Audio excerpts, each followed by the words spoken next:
안녕하세요. 토요미스테리 디바제시카입니다. 1960년대 아폴로 11호가 달 착륙에 성공하면서 그간 미지의 세계였던 우주로의 인간의 첫 발자국이 시작됩니다.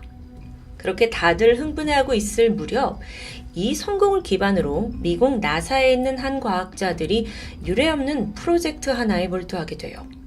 일명 세티라고 불리던 이 프로젝트는 이제 인간이 달에 갈 수 있으니까 우주 어디엔가 사는 그 지적 생명체를 만날 날이 있을 텐데 그때 우리가 어떻게 소통을 해야 할지 그 방법을 찾고 있었죠. 굉장히 앞서 나간 것 같은데요. 그러게요. 아니 우리가 그 외계인과 만나면 어떤 언어로 대화를 해야 할까요?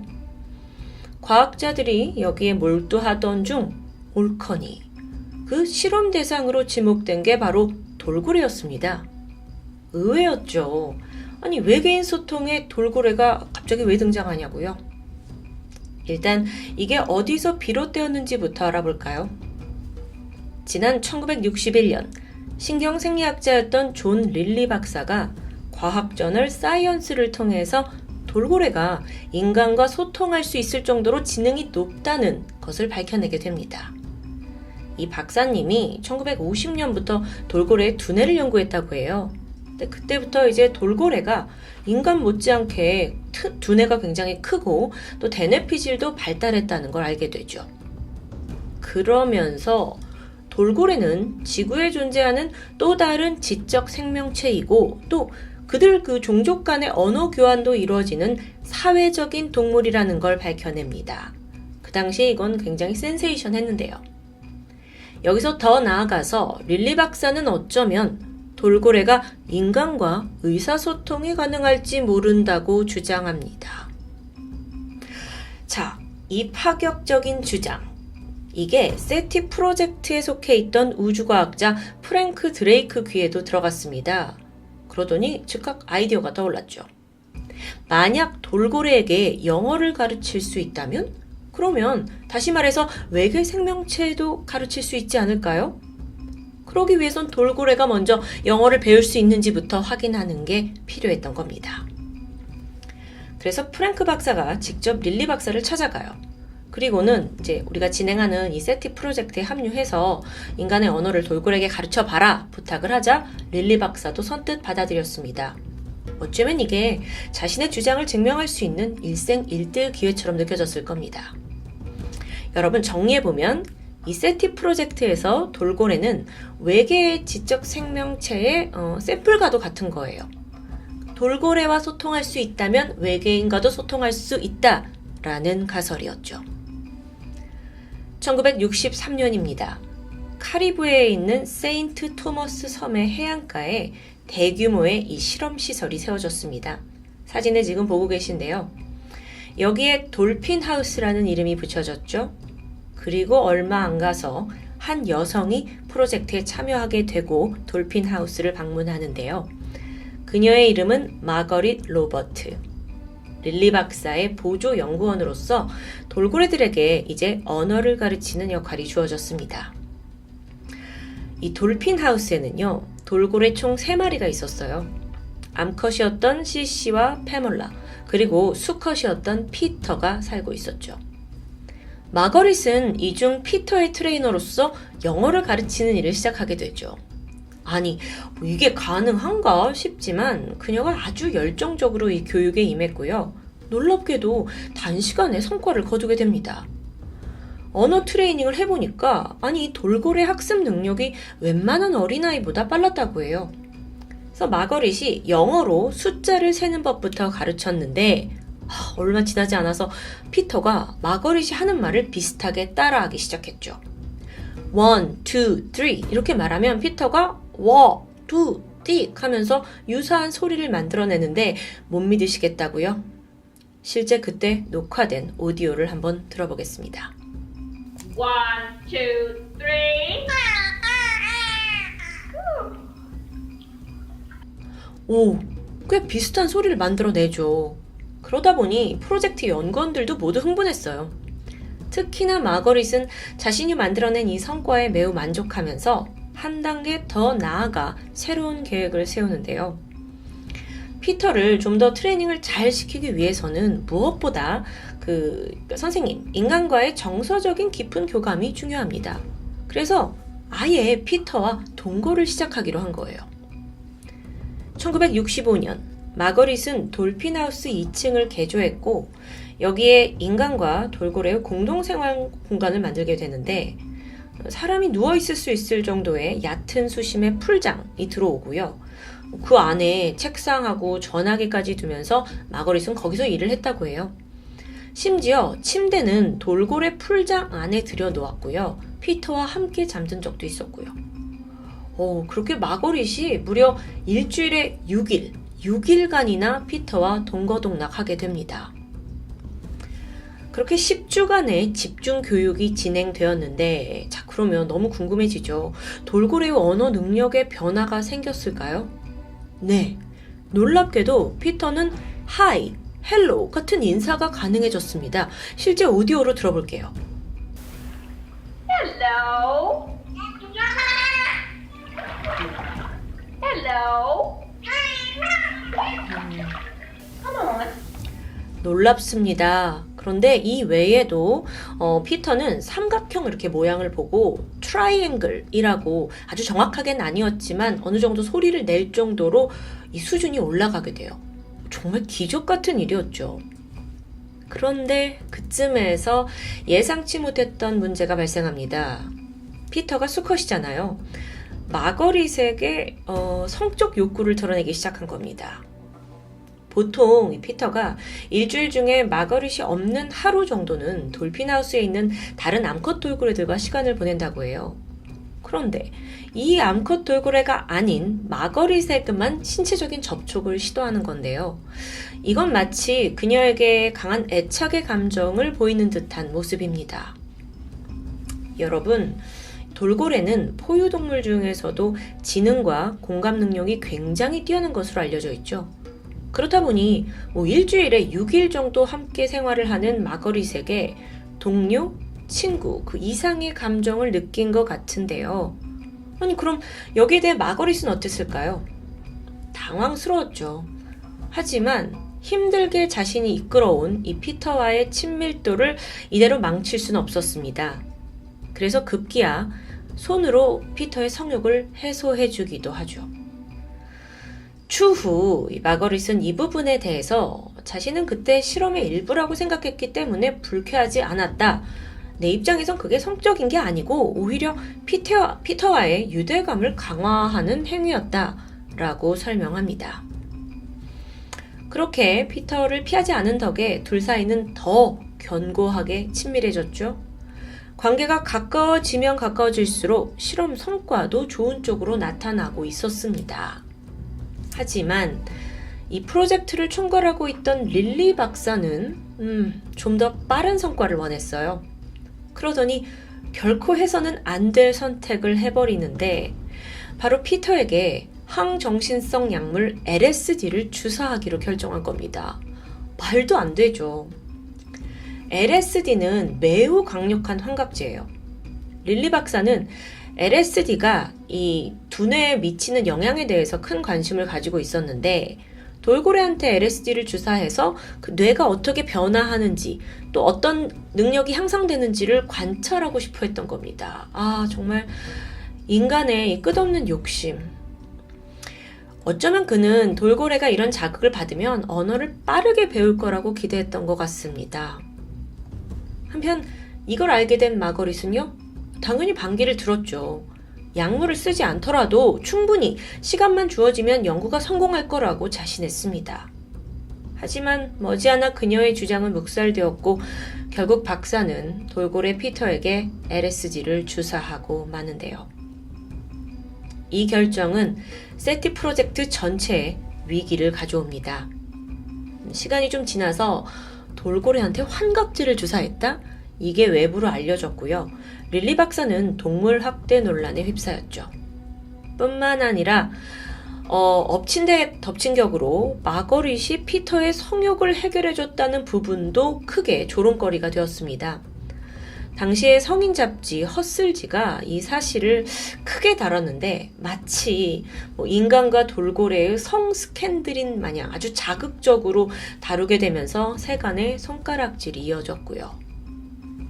자, 그러면 세티 프로젝트는 어떨까요? 굉장히 대중에게 부정적인 이미지를 가지게 되겠죠. 여기에 부담감을 느낀 나사 측에서 즉각 실험을 중단할 수밖에 없습니다. 물론 LSD 또한 아무런 효과가 있지 않았고요. 1966년 세티 프로젝트의 돌고래 언어 실험은 그렇게 허무하게 막을 내립니다. 돌핀 하우스는 바로 폐쇄되었고요. 참 씁쓸한데요. 마거릿은 끝까지 남아서 피터의 곁을 지키고자 했어요. 하지만 이 돌고래 자체가 개인 소유화될 수 없었기 때문에 결국 1966년 10월 피터는 마이애미에 있는 비좁은 건물의 수족관으로 옮겨집니다. 하필 여기가 빛이 잘 들지 않는 삭막한 콘크리트 수조였다고 하는데 그렇게 원치 않은 이별을 하고 얼마 후에 마거릿은 피터가 사망하고 말았다는 충격적인 소식을 접하게 되죠. 이게 피터와 마거릿이 떨어진 지 불과 몇 주 만의 일이었습니다. 아니, 그 사이에 건강이 급격히 악화된 걸까요? 아니요. 사실 피터의 죽음엔 더 놀라운 점이 있었죠. 잘 알려진 것처럼 돌고래는 인간과 같은 포유류입니다. 그렇기 때문에 다른 물고기와는 숨 쉬는 게 달라요. 어류는 보통 아가미로 호흡을 하죠. 그런데 돌고래는 사람처럼 폐로 호흡을 합니다. 그래서 일정 시간 물속에 있지만 반드시 물 밖으로 나와서 숨을 쉬어야 하는데요. 이건 의식적인 행동으로 돌고래들은 1시간에도 몇 번이고 호흡을 하려고 물 밖으로 나오는 게 본능입니다. 참고로 이 숨을 쉴 때 다른 동물들처럼 코를 이용해요. 근데 돌고래한테 이 기관이 머리 앞쪽에 있고요. 이걸 일명 숨구멍이라고 부르죠. 피터가 그 콘크리트 수조로 옮겨진 후에 삶의 의지를 잃어버린 듯 했습니다. 그러더니 어느 순간부터 스스로 수면 위로 올라오는 행위를 하지 않는 겁니다. 그렇게 피터는 점점 호흡을 잃어가면서 결국 스스로 목숨을 포기해버렸죠. 인간의 실험에 이용당하고 또 강제로 약물을 주사당하고 끝내 비좁은 수조에 버려진 그 처지를 깨달은 걸까요? 게다가 유일하게 믿고 사랑했던 인간 마거릿과 이별하게 되면서 피터에게는 어쩌면 더 이상 살아갈 이유를 찾지 못했던 것 같기도 합니다. 여러분, 돌고래가 인간과 대화를 했다는 것도 놀랍지만 사실 이 스토리에서 정말 충격적인 건 스스로 목숨을 끊었다는 부분인 것 같은데요. 믿기 어려운 이야기였습니다. 물론 누군가는 돌고래의 죽음이 자살이 아니라 그저 우연 아니었냐라고 생각하실 수도 있습니다. 하지만 돌고래가 의식적으로 수면 위로 올라오지 않았다라는 건 명백한 부분이죠. 동물도 이런 극단적인 선택을 하냐고요? 제가 사실 궁금증이 좀 들어서 몇 가지 사례를 더 알아봤는데요. 2019년 남아프리카에서 한 작업을 하던 사진 작가가 놀라운 광경을 목격하게 됩니다. 다리를 부상당한 영양이 그늘에서 쉬고 있는 사자에게 자발적으로 다가가고 있었어요. 잠시 후에 영양은 별다른 저항 없이 사자에게 잡아먹혔습니다. 어쩌면 이 영양은 내가 이 다친 다리로 더 이상 살아가는 게 불가능하다라는 걸 깨달았고 삶을 포기한 듯 보였죠. 이뿐만이 아닙니다. 2011년에 중국에 있는 한 곰 공장에서 어미곰이 탈출하는 사건이 있었어요. 근데 보니까 새끼 곰이 여전히 쇠사슬에 묶여서 이 쓸개즙을 채취당하고 있었죠. 어미곰이 새끼 곰을 데려가려고 했지만 도무지 쇠사슬이 끊어지지 않았는데요. 그러자 어떤 일이 벌어졌냐면 어미곰이 새끼 곰을 끌어안고 질식시켜서 죽여요. 그리고 스스로는 벽에 머리를 부딪혀 죽음을 맞이합니다. 정말 이야기 드리기도 굉장히 힘든 스토리들인데요. 여러분, 동물 중에서도 특히 사회화가 잘 되어 있는 이 고래는 집단 자살 행위가 있다는 것이 유명하죠. 스트랜딩이라고 불리는데 이 고래들이 집단으로 해안가로 밀려온 후에 바다로 돌아가지 않고 그대로 죽는 현상을 의미합니다. 2020년 호주 해안가에서 고래 90마리가 난데없이 목숨을 끊는 일이 벌어지기도 했고요. 왜 이런 일이 벌어졌느냐에 대해서 전문가들은 지구온난화 또 해양 오염 등으로 고래들이 집단 자살을 한 것 같다로 분석하고 있습니다. 다시 피터의 이야기로 돌아와서요. 마거릿은 최근 BBC 한 다큐멘터리를 통해 피터와의 추억을 회상했습니다. 50년 만에 직접 자신의 입장을 밝힌 거예요.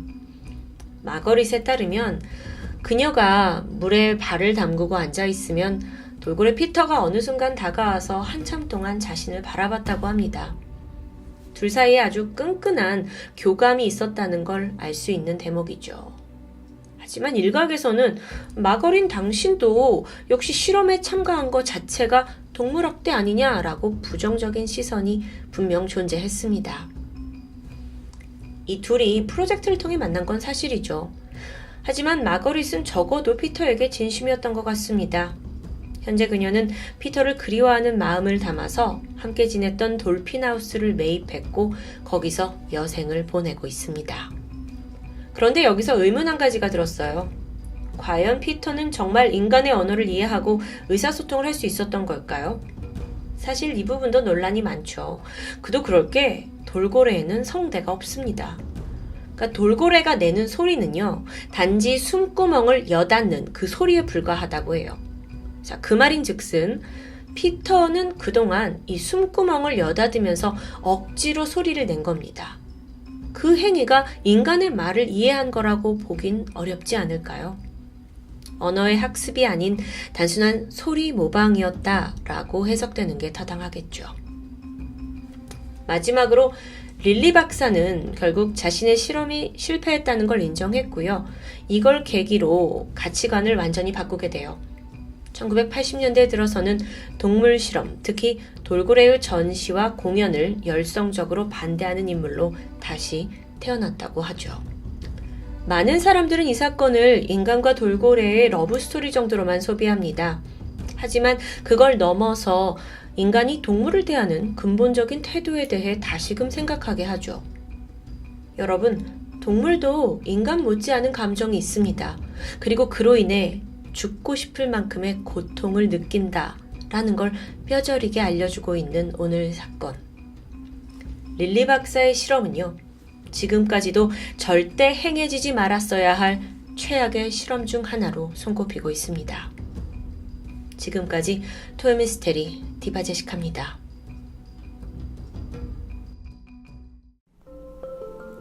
안녕하세요. 토요미스테리 디바제시카입니다. 지금으로부터 약 30여 년 전 1990년 미국 뉴햄프셔주에 있는 위니코넷 고등학교에서 홍보이사 겸 교사로 근무하고 있던 23살의 파멜라 스마트는 아주 발랄한 성격과 호탕한 입담, 게다가 열정적인 수업 태도로 많은 학생과 또 부모님들에게 좋은 평가를 받고 있었죠. 뿐만 아니라 지역 라디오 호스트를 하면서요, 마약 근절 프로그램의 진행자로도 활동하기도 했고요. 외모도 화려하고 또 일찍이 고등학교 때부터 치어리더로 이름을 날린 만큼 끼가 많은 사람이었습니다. 요즘 말로 인싸의 삶을 살아가던 여성이라고 할 수 있죠. 이런 그녀의 곁에는 늘 그녀를 사랑하고 아껴주는 남편 그렉 스마트도 함께 있었습니다. 남편은 아내가 좋아하는 이 록밴드 이름을 따서 강아지 할렌을 선물할 정도로 지극정성이었다고 하는데요. 파멜라는 지성과 미모, 행복한 결혼 생활까지 뭐 하나 빠지는 것 없는 삶을 사는 것 같았고 주변인에게 선망의 대상으로 비춰지고 있었습니다. 하지만 모든 것이 완벽할 것 같았던 그녀의 인생에 작은 균열이 생기기 시작합니다. 바로 남편의 외도 사실이었죠. 외도가 발각되고 남편은 곧바로 실수를 인정하고 파멜라 역시 자신의 인생에 이혼녀라는 꼬리표를 달고 싶지 않았기에 두 사람은 그냥 조용히 묻어가기로 합니다. 그렇게 어느 정도 시간이 지나고 어색했던 둘 사이가 점점 회복되는 듯 했죠. 1990년 5월 1일 평범한 오후였습니다. 집에서 약 5, 6km 정도 떨어진 학교에서 회의를 마치고 귀가한 파멜라는 아주 끔찍한 광경을 마주하게 되죠. 문을 열었더니 바닥에 피를 흘리고 쓰러져 있는 남편. 이미 몸은 차갑게 굳어 있었고 남편 주변에는 결혼 반지와 지갑에 넣어뒀던 신용카드가 막 사방에 흩어져 있었습니다. 이 참혹한 모습을 본 파멜라는 비명을 지르며 밖에 나갔고 이웃집에 도움을 요청합니다. 이윽고 경찰과 감식반이 도착해서 현장을 수습했죠. 남편 그렉은 머리에 한 발의 총상을 맞고 즉사한 것으로 보였습니다. 이후 추가 분석을 해봤더니 총알은 38구경의 총. 사실 여긴 굉장히 조용하고 살기 좋은 도시였는데요. 그해 처음 일어난 살인사건으로 마을이 굉장히 술렁였죠. 그러다 보니 매스컴의 열기도 식을 줄 몰랐습니다.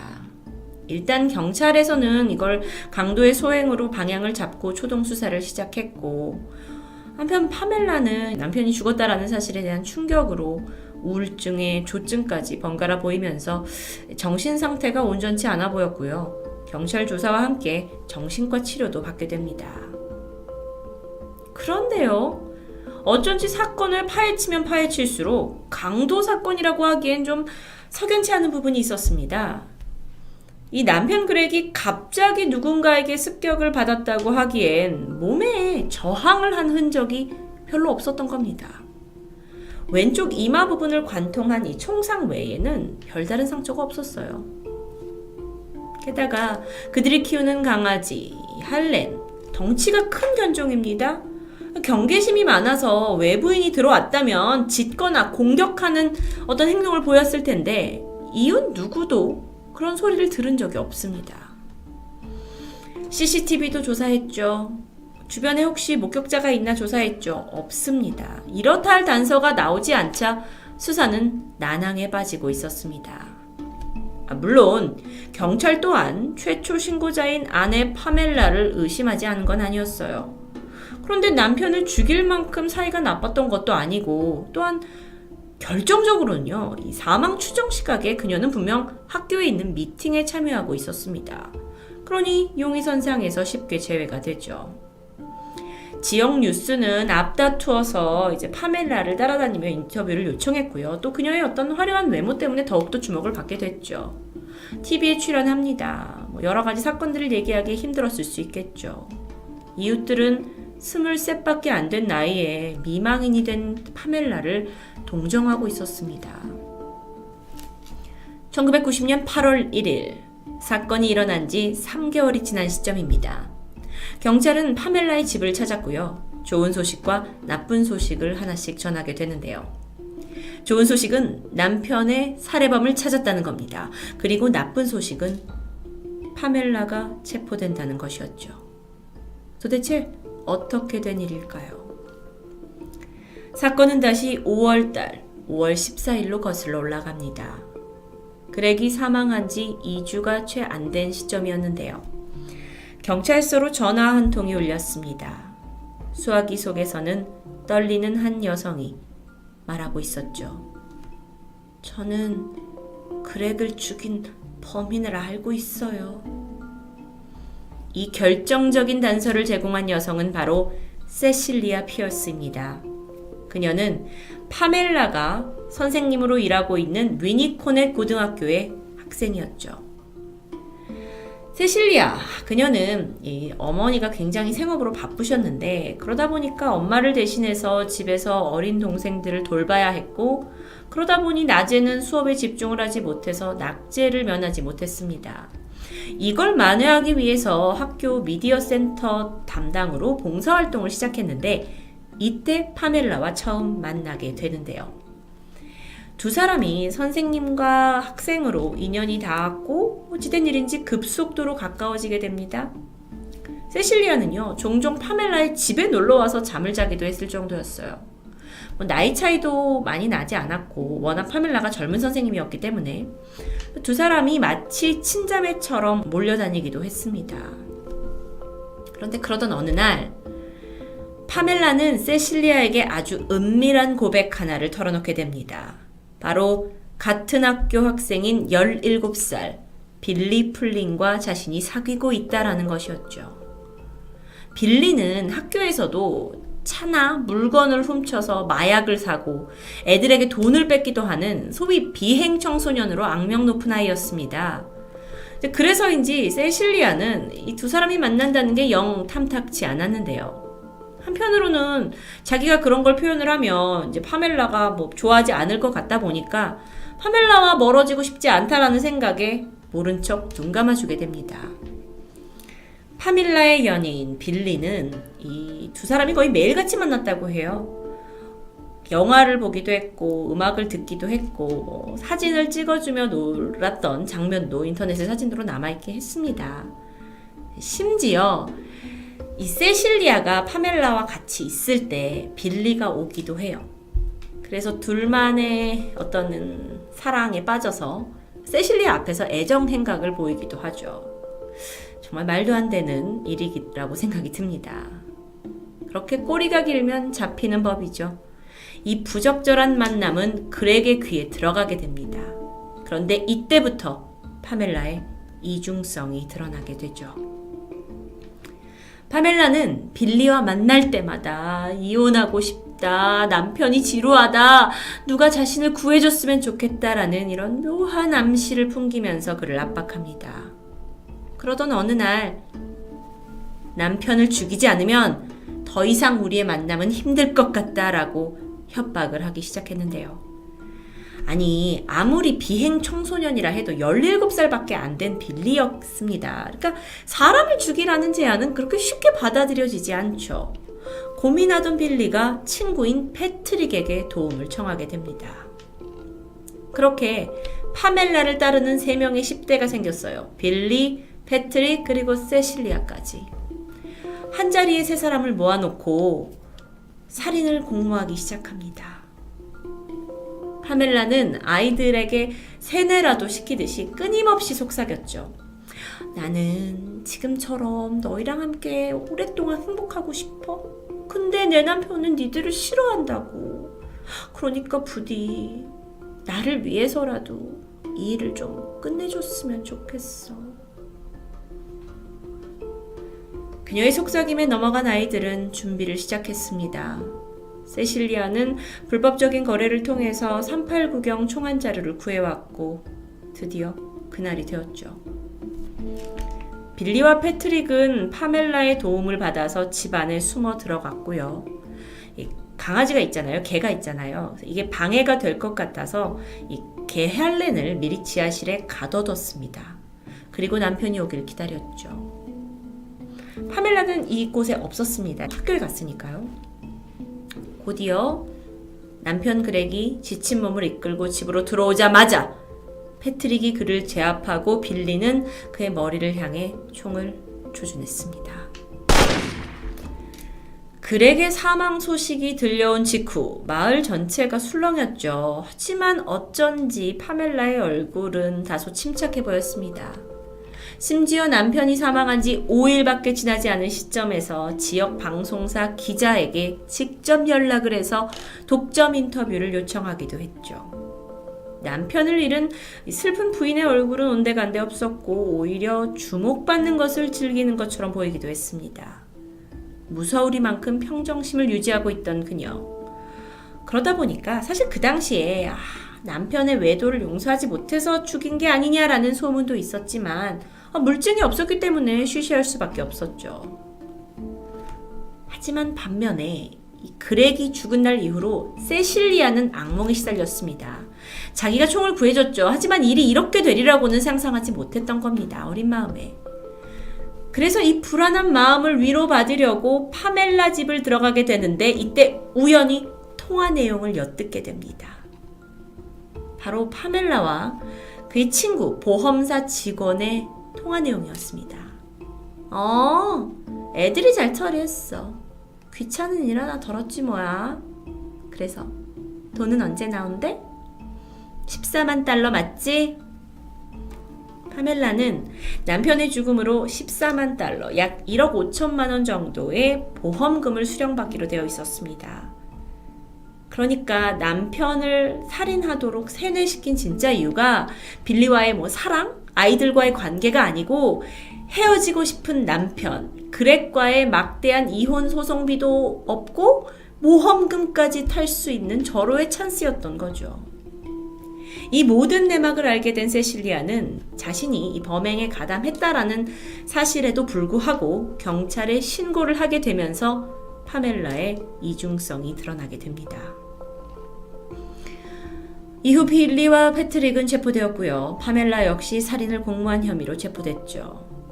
이 사건은 과거 토요 미스트리에서 다룬 미국의 유명한 O.J. 심슨 살인 사건보다도 더 먼저 미국 최초로 텔레비전에 생중계된 치열한 법적 싸움이었습니다. 아니, 남편의 죽음에 대해서 일말의 죄책감이라고는 보이지 않는 파멜라. 여론은 그녀에게 얼음공주라는 별명을 붙여줄 정도로 미국에서 아주 큰 이슈가 되었는데요. 파멜라 재판의 관건은 과연 아이들이 그녀를 정말 아껴서 주체적으로 살인을 한 건지 또는 그녀가 아이들을 조종해서 남편을 살인하게 한 건지를 가려내는 것이었습니다. 이 재판은 14일이나 지속되었죠. 파멜라는요, 17살 빌리와의 내연 관계는 인정했습니다. 하지만 결코 내가 살인을 사주한 적은 없다면서 끝까지 주장을 굽히지 않았는데요. 그런데 그녀를 제외한 빌리, 패트릭, 세실리아 세 사람의 진술은 달랐습니다. 일단 살인이 벌어진 5월 1일, 파멜라는 빌리와 패트릭 앞에서 다시 한번 계획을 상기시켰습니다. 우리가 어떻게 하기로 했는지 기억하지? 그러면서 절대 키우고 있는 강아지 앞에서는 남편을 죽여선 안 된다고 말하죠. 우리 강아지가 트라우마가 생길 수도 있거든. 또한 패트릭이, 이 친구였던 패트릭이 근데 이렇게 총을 탕 쏘면 이 소리를 누군가 들을 수도 있는데 칼을 쓰면 안 될까요? 라는 질문에 아니, 반드시 총을 써야 돼 라며 화를 내기도 했습니다. 또한 이런 말을 덧붙였죠. 칼을 쓰면 피가 나서 그게 내 가구에 튈 수도 있잖아. 그러면서 그녀는 아이들 앞에서 내가 이제 집으로 돌아와서 남편의 시신을 발견했을 때 바로 비명을 질러야 할지 아니면 이웃한테 먼저 달려가야 할지 여러 가지 시나리오를 의논하기도 했습니다. 그렇게 살인 모의가 끝나고 그녀는 자신의 완벽한 알리바이를 위해서 학교로 돌아갔던 겁니다. 빌리와 패트릭이 그렉을 죽인 상황 또한 재판을 통해서 낱낱이 공개되었는데요. 집으로 들어온 남편 붙잡았죠. 그리고 벽으로 밀어서 끌어안쳤는데 이 이제 두 청년을 강도라고 생각한 그렉이 내 지갑 안에 있는 걸 모든 걸 가져가라 하면서 꺼내게 됩니다. 그런데 이때 한 가지, 이 내 손에 있는 결혼 반지만은 지켜달라면서 이게 없어지면 내 아내가 매우 싫어할 거야 라는 말을 남겼습니다. 이 말에 잠시 동안 빌리와 패트릭은 멍해졌다고 하죠. 무릎을 꿇고 있는 그렉의 뒤에 선 빌리가 머리에 총을 댔고 방아쇠를 당겼습니다. 이렇게 전말이 하나하나 공개가 될수록 이 사건은 정말 영화보다 더 드라마틱했고요. 사람들은 충격에 빠졌습니다. 그렇게 미 전역에 이목이 집중된 재판. 최종 판결은 빌리와 패트릭에게 2급 살인 혐의가 인정돼서 40년형이 선고되었고요. 파멜라에겐 1급 살인, 살인 공모, 증거 훼손에 대한 혐의로 가석방 없는 종신형이 선고됩니다.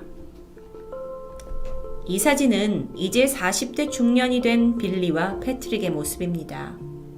17살의 감옥에 수감되어 지난 25년간을 보내다가 2015년 가석방 심사에 통과해서 현재는 사회로 돌아오게 됐죠.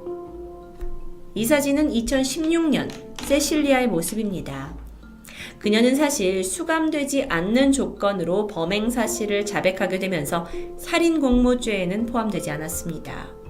사건 이후 블레이크로 이름을 개명했고 동물 보호소를 창립해서 일하고 있다고 전해집니다. 그렇다면 파멜라는 어떻게 되었을까요? 현재 52세가 된 그녀는 뉴욕 베드포드 힐스 교도소에 갇혀 있습니다. 수년에 걸쳐 항소를 했지만 전혀 받아들여지지 않고 있죠. 그녀는 입수 초기부터 같은 수감자들에게 폭행을 당해서 얼굴 측면에 금속판을 삽입해야 하는 시술을 받아야 했고요. 스스로 목숨을 끊는 시도도 여러 번 했다고 전해집니다. 파멜라, 그녀는 여전히 무죄를 주장하고 있어요. 그리고 가석방을 더 받기 위해서 인터뷰에 응하고 언론에 대응하는 모습들을 종종 드러내기도 합니다. 사실 많은 사진이 남아 있었어요. 이런 뻔뻔한 파멜라 스마트의 이야기는 1995년 니콜 키드먼 주연의 To Die For라는 영화의 모티브가 되기도 했고요.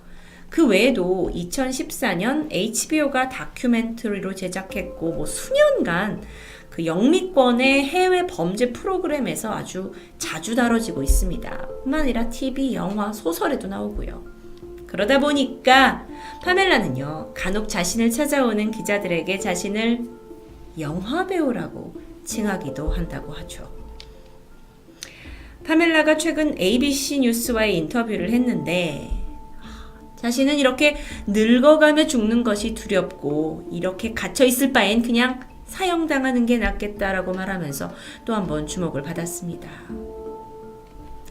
인기 많던 완벽할 것 같던 학교 선생님의 두 얼굴.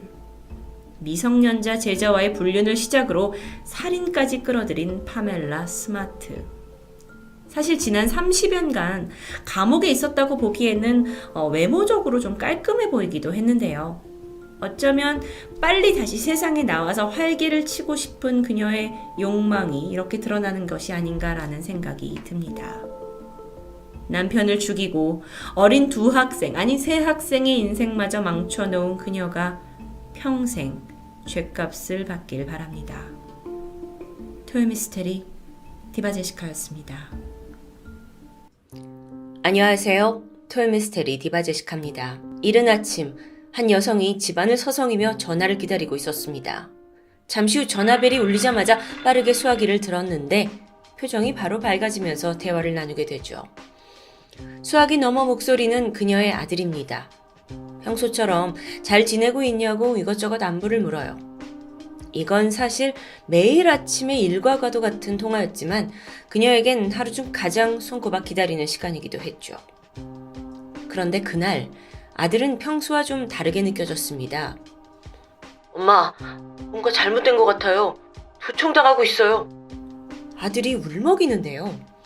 엄마는 무슨 일이냐고 물었지만 아들은 그저 제발 빨리 자기가 있는 곳으로 와달라며 그걸 마지막으로 황급히 전화를 끊고 맙니다. 아니 이건 무슨 상황일까요? 우선 아들과 통화한 엄마의 이름은 진 필센.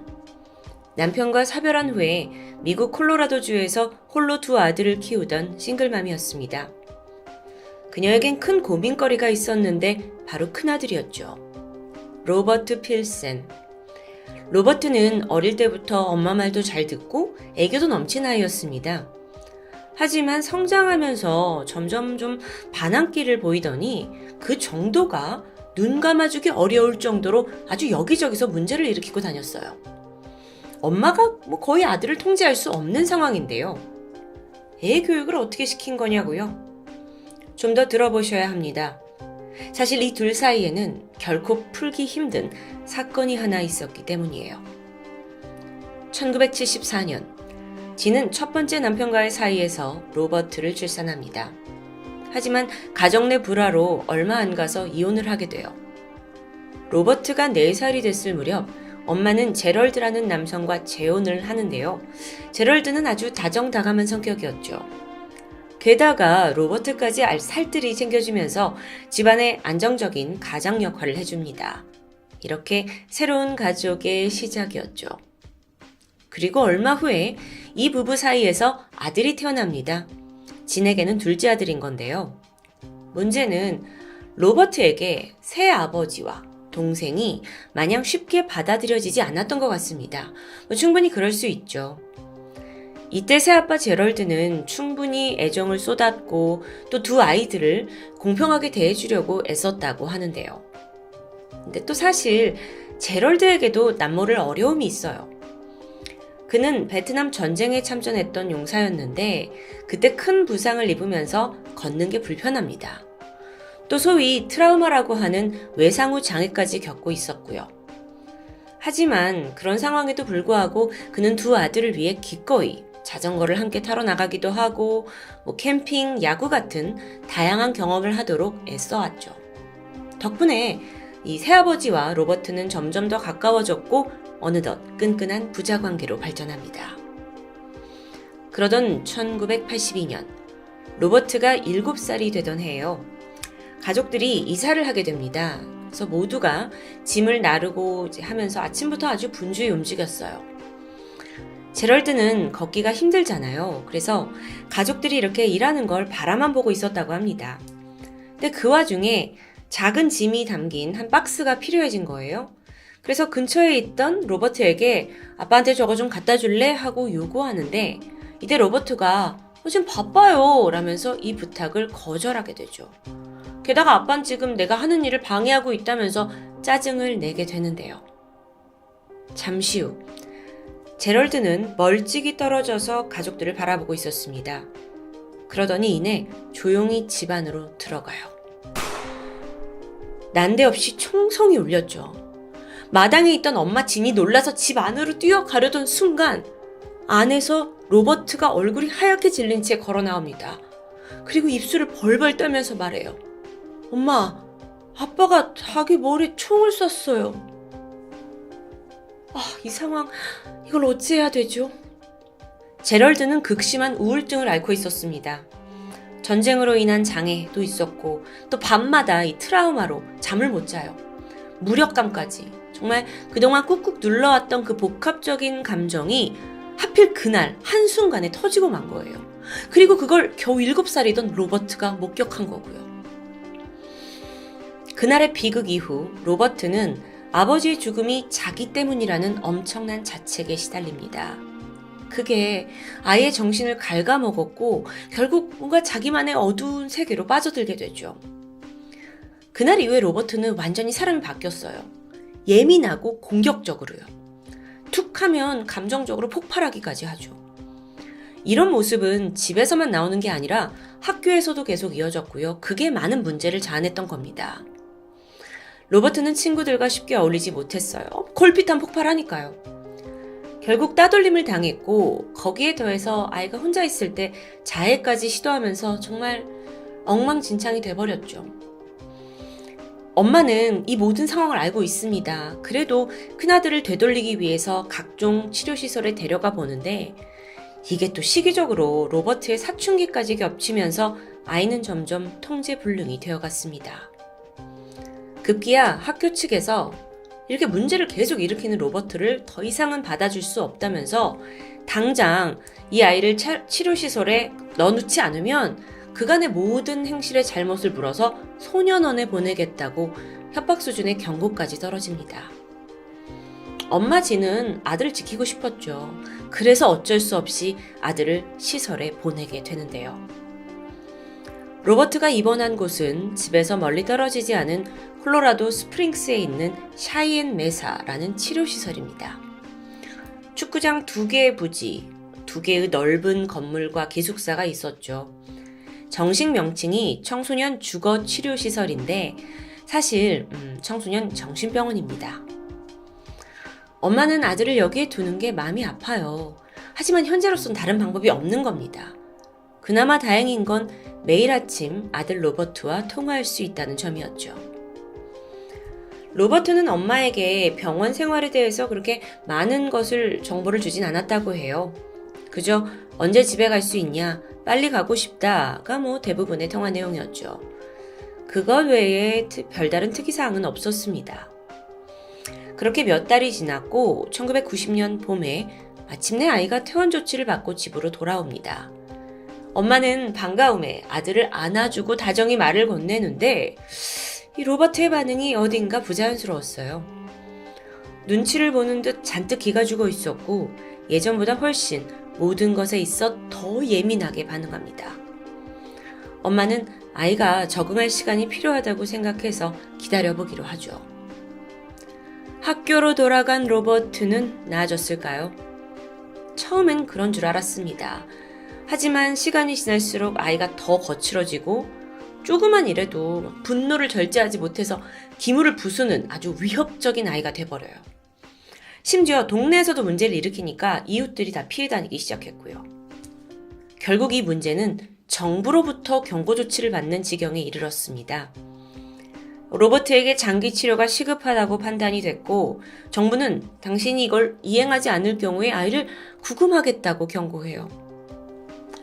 와, 그저 되게 착한 청소년이 하루아침에 사회의 위험인물이 되어버린 거죠.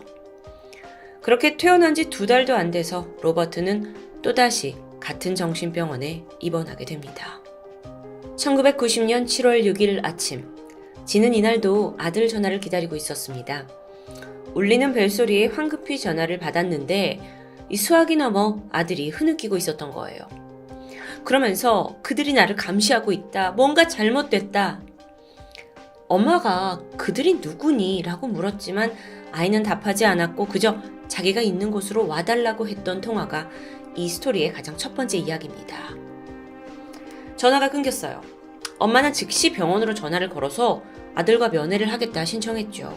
그리고 일단 다시 통화를 좀 하게 해달라고 하는데 병원의 답변이 예상 밖이었습니다. 로버트가 방금 외출을 해서 전화 연결을 해줄 수 없다는 거예요. 아니, 방금 끊어졌고 다시 걸었는데 그 찰나에 애가 나갔다고요? 좀 이상했죠. 하지만 엄마가 당장 이 면회 신청이 허락되지 않은 상황에 병원으로 갈 수가 없는 상황이었기 때문에 일단락합니다. 그런데 바로 그날 밤 병원에서 전화가 걸려와요. 로버트가 실종되었다는 소식입니다. 엄마는 즉각 경찰에 신고를 했고 수사가 진행돼요. 경찰에 전한 병원의 입장은 이랬습니다. 로버트가 병원에서 도망쳤는데 너무 빨리 사라진 탓에 아무도 그를 잡지 못했다는 거예요. 아니 근데 이 논리가 쉽게 받아들여지지 않는 게 이 샤이앤 메사 치료시설이 물론 부지가 넓긴 했지만 정신병원이라서 경비가 허술한 것이 아닙니다. 그런데 아무도 그를 잡지 못했고 어디로 갔는지도 모른다고요? 당시 로버트가 도망치는 걸 봤다는 3명의 직원이 증언을 하게 돼요. 그걸 다 합쳐보면 7월 6일 오전 8시 45분에 병원의 정원에 로버트가 누워 있습니다. 그러다 몇 분 후 갑자기 정원을 가로지르면서 병원 밖으로 미친 듯이 뛰쳐나갔다고 해요. 목격자들에 따르면 그때 당시에 로버트는 파란색 체크 셔츠와 검은색 청바지를 입고 있었죠. 자, 이 말대로라면요. 로버트는 분명 자진해서 도망친 게 맞습니다. 그런데 엄마 진이 이 증언에서 오류를 발견해요. 직원들이 로버트를 봤다는 그 시각 오전 8시 45분이요? 그때 우리 애는 나랑 통화 중이었는데? 그렇죠. 진은 매일 아침 비슷한 시각에 아들과 통화를 했기 때문에 시간을 정확히 기억하고 있었어요. 그렇다면 3명의 직원들의 증언은 거짓일까요? 이 부분에 대해 경찰은 엄마보다도 병원 측 손을 들어줍니다. 그래서 의심하기보다는 로버트가 이건 단순 간출한 게 맞아요 라면서 이후에 별다른 조치를 취하지 않는 겁니다. 사실 이 부분이 가장 이해가 안 되는데 통화 내역을 조회해보면 바로 진실 여부를 알 수 있지 않나요? 90년대라서 기술이 부족했던 건지 아니면 경찰도 그냥 뭔가를 빠르게 덮고 싶었던 건지. 별 수 없이 엄마 진은 이 진상을 파헤치기 위해 또 아들을 찾아내기 위해 매일같이 병원을 찾아와서 하소연합니다. 로버트가 실종된 지 3일이 지난 시점에 병원에서 뭐라고 하냐면 아니 이거 우리들 책임 아니지 않냐 하면서 더 이상 우리 병원을 찾아오면 경찰에 협박병으로 신고하겠다고 의혹장을 놓게 되죠. 근데 이거 병원에서 실종된 거 아닌가요? 그럼 엄마가 뭐 집에서 막 기다리고 있어야 되는 건 아니잖아요. 병원이 너무 뻔뻔했죠. 그래서 수상했습니다. 이렇게 너무도 무책임한 상황. 엄마는 정말 눈에 넣어도 아프지 않은 아들을 잃었죠. 그리고 이 비극을 모두 겪고 있어요. 근데 병원은 무시하고 있고요. 모두가 정신병이 있다면서 아들을 병원에 넣어라 해서 넣은 건데 시설에서는 아들이 도망쳤다. 뭐쩌라는 거냐? 정말 하늘이 무너지는 것 같았습니다. 엄마는 죽는 한이 있더라도 아들을 찾아야 했어요. 그래서 1990년 7월 6일 아들이 실종된 그날 이래 엄마는 지금까지도 23년째 그 희망을 놓지 못한 채 아들을 찾아 헤매고 있습니다. 네, 이 사건은 여전히 미제로 남아있는 사건이에요. 하지만 끝은 아니죠. 추후에 이 사건에 대해서 알려지면서 수사가 진행됐을 당시에 가볍게 지나갔던 부분들이 하나씩 드러나기 시작합니다. 병원 직원이 경찰한테 무심코 남긴 말이 있었는데요. 아마 로버트 죽었을 거예요. 의미심장한 증언이었죠. 시간이 지나서 재조사가 시작이 되면서 해당 직원을 다시 조사했는데 그 직원은 나는 그런 말을 한 적이 없다 라면서 태도를 바꾸게 됩니다. 생각 없이 던진 돌에 개구리가 맞아 죽죠. 이게 정말 별 생각 없이 한 말일까요? 아니면 뭔가 숨기는 걸까요? 또 다른 의문점도 있었습니다. 실종 일주일 전에 로버트가 집에 온 적이 있어요. 빨랫감을 가지고 왔었죠. 이때 옷을 정리하던 엄마는 아이의 속옷에 피가 묻어 있는 걸 발견해요. 당시에는 좀 이상했지만 크게 신경을 쓰지 않았죠. 하지만 로버트가 실종된 후에야 이 부분이 떠올랐습니다. 그래서 혹여 누군가가 로버트를 성적으로 학대한 건 아닌지 수사를 요청하게 되는데요. 하지만 이건 끝내 묵살되었고 로버트 실종 사건은 단순 가출로 분류되면서 그렇게 마무리되는 듯 했습니다. 그리고 몇 주 후 엄마 진의 집으로 병원에서 로버트가 사용했던 물품들이 도착하게 돼요. 너무나 비통한 심장으로 상자를 열었는데 엄마는 주저앉고 말았죠. 안에 로버트 옷이 들어있습니다. 파란색 체크무늬 셔츠와 검정 바지. 기억하세요? 목격자들의 주장대로라면 실종 당일 로버트가 입고 있었다던 그 옷이 고스란히 들어있었다고요. 심지어 이 아이는 2켤레의 운동화를 가지고 병원에 들어갔는데 그 2켤레 운동화 모두 상자 안에 들어있었죠. 참고로 로버트는 발이 아주 예민해서 맨발로 있는 걸 결코 좋아하지 않는 아이였습니다. 그리고 도망갔는데 신발도 신지 않고 나갔다고요? 자, 로버트는 그럼 병원복을 입고 나갔다는 걸까요? 그러면 직원들은 왜 그때 파란 체크무늬 옷을 입었다고 거짓을 말한 걸까요? 아니면 혹시 모두가 숨기고 싶어하는 어떤 일이 벌어졌던 건 아닐까요?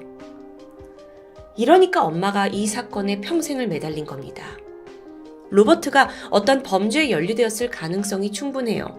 그런데도 경찰은 왜 그를 단순 가출로만 고집했던 걸까요? 혹시 이 아이가 이미 사회 부적응자로 낙인 찍혀 있었기 때문 아닐까요? 정신병원에 있는 사람은 실종 문제가 이렇게 가볍게 처리될 수 있어서는 안 되겠죠. 해당 병원은 그로부터 7년 후에 재정을 문제로 폐쇄됩니다. 경찰은 그제서야 아이를 실종자로 분류했고 재수사가 진행이 되는 듯 했지만 결론적으론 너무 늦은 타이밍이었고요. 2022년 지금까지도 엄마는 아들 로버트를 찾기 위해 SNS에 이런 사진을 공개하고 있습니다. 로버트가 성인이 됐을 때의 모습을 예상한 얼굴이죠. 과연 그날 15살 아이에게 무슨 일이 벌어졌던 걸까요? 병원은 무엇을 숨긴 걸까요? 그리고 수사당국은 무엇을 외면한 걸까요? 지금도 아들을 찾아 헤맬 어머니 진의 뼈아픈 아픔이 느껴지는 스토리. 토요미스테리 디바제시카였습니다. 안녕하세요. 토요미스테리 디바제시카입니다. 2017년 12월 23일 연말에 흥분감이 감도는 가운데 일본의 네아가와 경찰서로 전화 한 통이 걸려옵니다. 중년의 남성 목소리였는데요. 그는 상당히 무덤덤한 말투로 한마디를 남겼죠. 우리 딸이 죽었어요. 보통 이런 내용은 굉장히 긴박하거나 울부짖는 목소리로 신고를 받아왔기 때문에 경찰은 딸의 사망을 담담하게 신고하는 아버지의 말투에 낯선 느낌을 받았고 집으로 급히 출동을 하게 되는데요. 경찰이 도착해서 눈에 들어온 바로 이 집. 도로 옆에 있는 단독주택이었고 신고가 아니었다면 그저 평범한 주택이라고 생각했을 곳입니다. 하지만 좀 더 자세히 외관을 들여다보면 일단 이 집 주변이 2m가 넘는 합판으로 둘러싸여 있어서 밖에서는 웬만해선 집안이 보이지 않습니다. 게다가 이상했던 건 이 입구에 있는 바로 감시 카메라. 어딘가 기이하죠. 그 아래에 있던 우편함 또한 열리지 않게 막혀 있는 상태였다고 합니다. 이번엔 이 집을 담장 넘어서 조금 살펴보게 되면 상당히 낡은 주택인 것을 단번에 알아차릴 수 있습니다. 하지만 이와는 어울리지 않게 곳곳에 감시 카메라가 설치되어 있었는데요. 외부인을 상당히 경계하는 걸까요? 그리고 드디어 안에 들어가 본 경찰. 그들은 상상도 못할 유례없는 사건에 맞닥뜨리게 됩니다. 딸이 죽었다는 아버지의 신고. 집안에서 이 집의 첫째 딸 카키모토 에리의 시신이 발견되었습니다. 그런데 그녀는 눈을 감지도 못했고 입은 벌려진 채 아주 비참한 모습이었는데요. 좀 더 살펴보니 몸은 안 씻은 지 오래된 듯 때가 가득했고 치아도 몇 개 빠져있는 듯 상태가 좋지 않았습니다. 에리, 그녀는 사망 당시 33살이었는데 신장이 약 149cm, 몸무게는 19kg밖에 나가지 않았고요. 추후 조사 결과 사망 원인은 영양실조와 동상으로 확인됩니다. 경찰은 즉각적으로 보호자였던 에리의 부모를 체포하기로 하죠. 장녀 에리가 사망한 이 장소는 집안에 딸려진 방이 아니었습니다. 가족이 살고 있는 집 조금 옆에 붙어있는 조립식 오두막 별채로 볼 수 있는데요. 한 평이 조금 넘는 이 비좁은 크기의 방에는 침대와 간이 화장실 그리고 외부에 있는 물탱크에 연결된 호스가 설치되어 있었습니다. 게다가 충격적인 건 밖에서는 잠글 수 있고 안에서는 열리지 않는 도어락 시스템이 설치되어 있었고요. 내부의 상황을 볼 수 있는 감시 카메라 또한 설치되어 있었죠. 정황상 보면 부모는 딸을 외딴 방 안에 감금하고 밖에서 감시 카메라로 지켜봤다라고 설명이 되는데 이 방은 창문도 없어 햇빛이 들지 않는 깜깜한 한 평짜리 감옥이나 다름없는 곳이었습니다.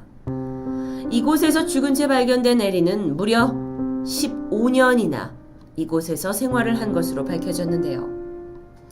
식사는 단 하루에 한 번 제공되었고 목욕은 거의 하지 못한 상태였죠. 도대체 부모는 왜 이랬던 걸까요? 혹시 친부모가 아닌 건 아닐까요? 일반적인 사람의 상식으로는 이게 도저히 이해가 되지 않는데요. 부모는 지속적으로 감시 카메라를 통해 딸의 모습을 모니터링해 왔습니다. 그리고 DVD로도 영상을 남기고 있었죠. 최초 신고를 하기 5일 전입니다. 12월 18일 오전 8시. 부모는 평소처럼 딸을 감시하려고 모니터를 보다가 평소답지 않은 낯선 모습을 감지하게 됩니다. 딸에게 준 음식이 남아있었기 때문이에요. 에리는 식사를 자주 할 수 없었기 때문에 늘 음식을 주면 남김없이 먹어치웠습니다. 그런데 그릇에 음식이 그대로 남아있는 모습에 부모는 이상했고 별채의 문을 열고 들어가서 그제서야 딸이 사망한 것을 확인하게 되죠. 하지만 부모는 사망 발견 즉시 경찰에 신고하지 않았습니다. 그리고 신고는 5일 후에야 이뤄졌죠. 왜 그랬냐고 이유를 물었더니 우리 딸 옆에 있어주고 싶었어요 라고 얘기합니다. 경찰에 전화를 하면 딸을 데려갈 거라서 신고는 5일 후에 이루어졌다는 설명인데요. 그 5일 동안 부모는 에리 씨의 사체를 씻겼고 오물이 묻은 카펫을 청소했고 방향제를 뿌려놓는 등 주변 정리를 했다고 합니다. 에리 씨의 부모가 말하길 딸이 살아있었을 때 워낙 신경질을 내서 안을 제대로 청소할 수 없었다. 이 모든 건 전부 내가 해주고 싶어서 한 거다라고 말합니다. 딸을 위한 최선의 행동인 것처럼 표현되고 있는데요. 그런데 경찰이 에리 씨 방에 있던 CCTV를 조사해본 결과 그녀가 죽은 이후에는 기록이 남아있지 않습니다. 그래서 실제로 부모가 지난 5일간 청소를 했는지 혹은 현장을 왜곡했는지는 끝끝내 확인할 수가 없었죠. 결국 딸의 감금 그리고 유기치사 혐의로 아버지 카키모토 야스타카 그리고 어머니 카키모토 유카리는 기소됩니다. 하지만 그들은 끝까지 감금을 했다라는 것에 대해선 강하게 부정했죠. 아니 그렇다면 왜 딸을 이 한 평짜리 허름한 별채에 가둔 채 이렇게 오랫동안 생활하게 둔 걸까요? 이에 대해서 부모는 우리 에리는 한 번도 방에서 나가고 싶다고 한 적이 없어요. 나가려고 하질 않아요. 그 아이가 그렇게 죽을 줄은 저희도 꿈에도 몰랐죠. 라면서 무죄를 주장합니다. 여러분의 생각은 어떠신가요? 시간은 1995년으로 거슬러 올라갑니다. 에리 씨가 10살이었을 때 가족은 이 네아가와 집으로 이사를 왔죠.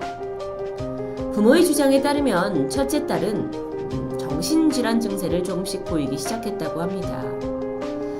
에리 씨에게는 5살 아래의 여동생이 있었는데 어느 날부터인가 이 여동생 때문에 예민해져서 잠을 잘 못 자고 힘들어하게 되니까 아버지가 방을 따로 마련해 주기로 하고 이 조립식 별채를 만들게 되는데 처음으로 혼자만의 공간이 생긴 에리가 매우 좋아했다고 합니다. 사실 집안에는 다른 빈방이 있긴 했어요.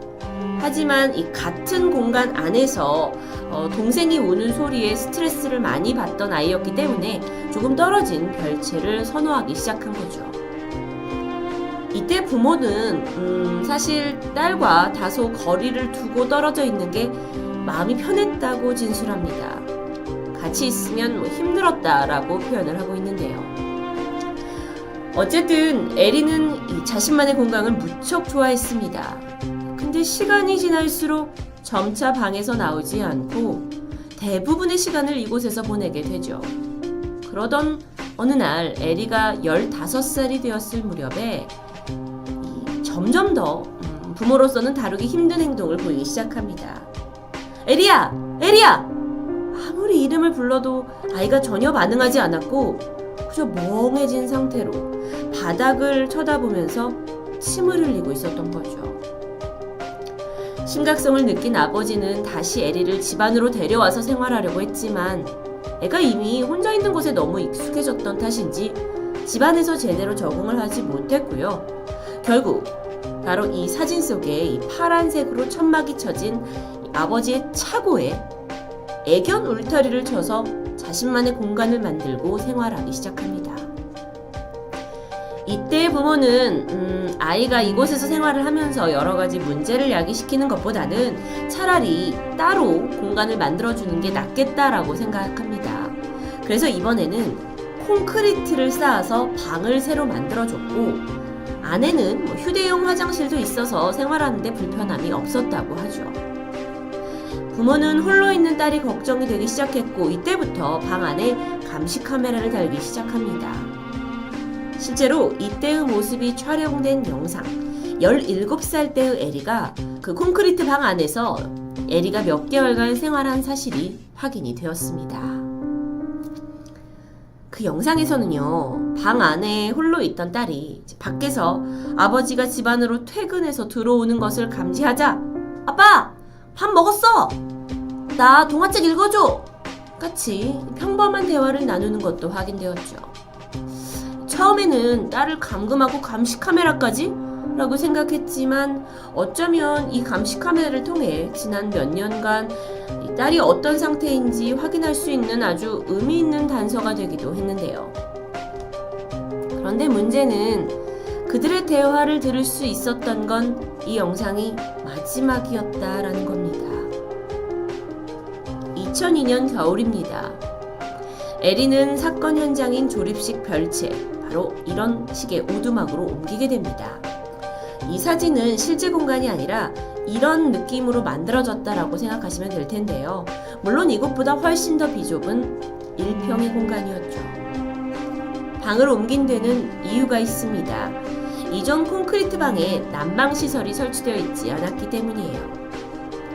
부모는 조립식 오두막을 개조해서 히터를 설치했고요. 1년 내내 자동 기능을 맞춰서 여름에는 25도, 겨울에는 15도를 유지해줬다고 합니다. 굳이 이렇게까지 전기를 365일 쓰는 데는 사실 이유가 있었는데 에리 씨가 평소에 옷을 입는 걸 끔찍히도 싫어해서 방 안에서는 거의 알몸으로 보냈기 때문이라고 합니다. 물론 이건 부모님 쪽의 증언이겠죠. 경찰이 남아있는 CCTV를 확인해 본 결과 사망 1개월 전부터 방 안의 온도는 10도 정도로 낮아졌고 방 안에 원래 한 장이었던 담요가 2장으로 늘어나 있었습니다. 영상 속의 에리 씨는 추위를 느끼는 듯 몸을 떨면서 담요로 꽁꽁 싸매는 모습이 보였는데요. 이거에 대해서 설명을 요구하자 부모는 아니, 우리 에리가 추워서 그런 게 아니라요. 인기척을 숨기기 위해 그런 거예요. 원래 평소에도 그러는 게 습관이라고요. 라고 말합니다. 여기서 잠깐 이 에리의 사망 원인, 영양실조와 동상이었다는 거 기억하시죠? 그런데 가족들은 방 안에서 덜덜 떨고 있는 딸의 모습을 대수롭지 않게 여겼고 심지어 점점 활동이 화장실도 가지 않고 활동량이 굉장히 줄었음에도 불구하고 아이가 어떤 위급한 상황에 있다라는 것을 인지하지 못했다라고 이해됩니다. 지금까지 부모의 진술, 그러니까 우리 딸은 우리가 시켜서 그런 게 아니라 자의로 15년간 고립을 선택했고 부모는 그 생활 방식을 동의해 준 것으로 느껴지고 있는데요. 경찰로서는 과연 이 감금이 딸을 존중한 부모의 선택이었는지, 최선의 선택이었는지, 혹은 학대였는지 정확히 밝히는 게 중요했습니다. 그래서 경찰은 그동안 부모가 에리의 방 청소와 목욕, 세수 같은 이 간단한 위생 관리를 얼마나 해줬는지 묻게 되는데, 아니, 부모가 이에 대해서 명확한 대답을 내놓지 못합니다. 엄마는 딸이 워낙 청소나 목욕을 싫어했다면서 그래도 2주는 안 넘기고 해주려고 했죠. 라고 말했는데요. 생각해보면 에리 씨가 여성이었기 때문에 매달 월경의 문제도 있었을 거라고 생각됩니다. 이에 대해서 부모는 딸이 2개월에 한 번만 월경을 했기 때문에 분명히 챙겨줬고 게다가 애가 워낙 생리대 같은 용품을 싫어해서 해줘도 그냥 벗어버리는 것 때문에 바닥에 흡수 시트를 깔아서 깨끗하게 유지했다라고 다소 구체적으로 설명합니다. 사실이었을까요? 그 여부를 확인하기 위해 경찰이 CCTV를 봤는데 영상에는 이 시트에 오물이 묻어있는 것 같은 얼룩을 여러 개 확인할 수 있었다고 하죠. 경찰이 이 부분에 대해 해명을 해달라 요구하면 부모는 그때는 잘 몰랐어요 라고 넘겼다고 하는데요. 그렇다면 이 사진에 대해서는 부모가 어떻게 설명할까요? 에리 씨의 치아는 전혀 관리되지 않은 상태였습니다. 이가 몇 개 빠져 있었고요. 충치로 덮여 있었죠. 부모로서는 2주일에 한 번 양치를 시켰는데 그 뒤로는 바빠서 스스로 양치질을 시키고 입을 헹구는 것만 도와줬어요. 라면서 딸아이의 치아가 이렇게까지 엉망인 줄은 몰랐다고 합니다. 정말 답답한 상황이죠. 그렇다면 여러분, 이 방 안에는 감시 카메라가 설치되어 있었는데요. 실제 모습을 그대로 담은 CCTV가 진실을 가려줄 수 있지 않을까요? 녹화된 분량이 약 308시간 정도의 CCTV가 남아 있습니다. 하지만 여기서 영상 속에서 부모는 에리 씨를 돌보는 모습보다는 대부분 조용히 식사 그릇을 살짝 놓고 나가는 모습이 찍혀 있었다고 하는데요. 그러니까 부모로서 어떤 딸을 인간적인 관계로 대해주는 장면은 거의 없었다고 합니다. 33살 에리 씨는 사망 직전 19kg의 앙상한 몸이었습니다. 명백히 학대가 의심되지만 부모는 딸이 평소에 음식에 그렇게 집착을 했다고 설명했어요. 아니, 한 번은 생일에 큰 케이크를 사왔는데 에리가 욕심을 내서 혼자 4분의 3을 다 먹어치웠거든요. 그리고 나서 자꾸 배가 아프다고 하니까. 이런 이유로 부모는 어느 날부턴가 딸에게 1일 1식을 주기 시작합니다. 그럴듯하게 들리기도 하지만 이 부모가 또 식사를 규칙적으로 준 것도 아니었어요. 어쩔 땐 밤에 주고 어쩔 땐 아침에 주고. 하루에 단 한 번 맞는 식사였기 때문에 에리는 단 한 번도 밥을 남긴 적이 없다고 합니다. 추후 경찰이 확인한 바에 따르면 그녀에게 제공된 이 밥 있잖아요.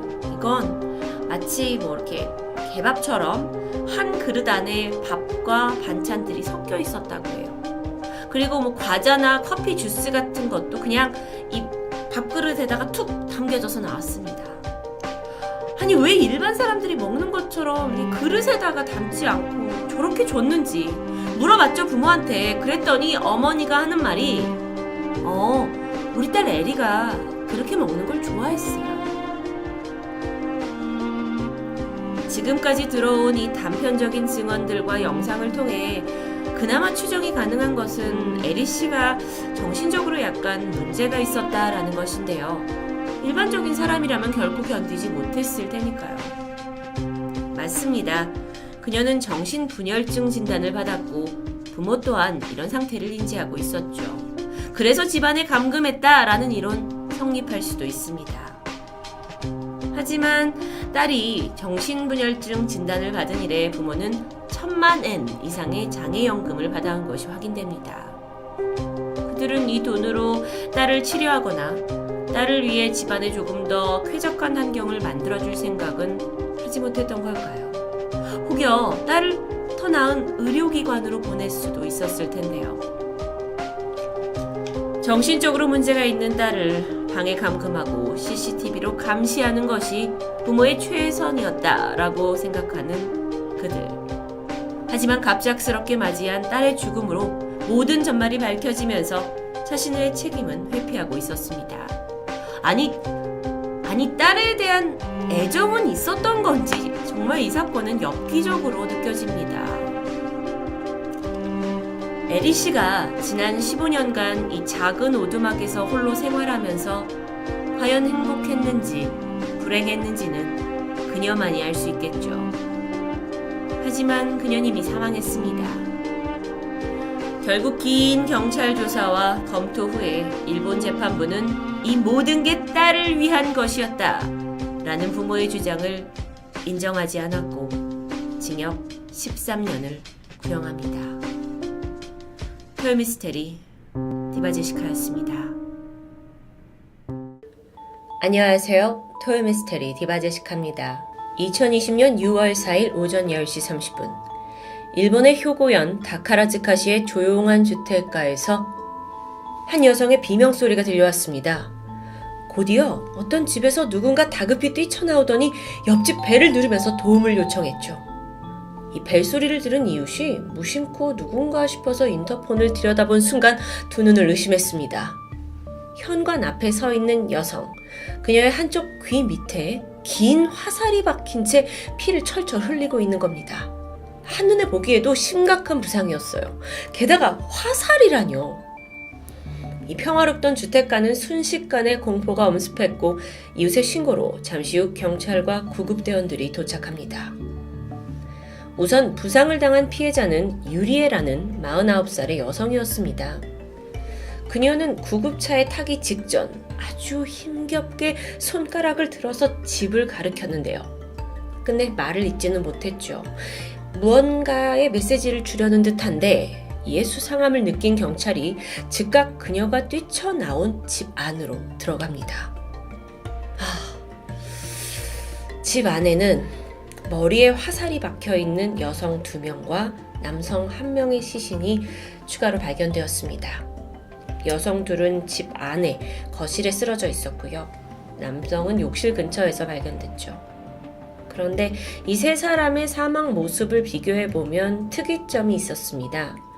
유독 남성의 머리에만 2발의 화살이 박혀 있었다는 점이었죠. 심지어 그럼에도 불구하고 그는 발견 당시 의식이 남아 있었습니다.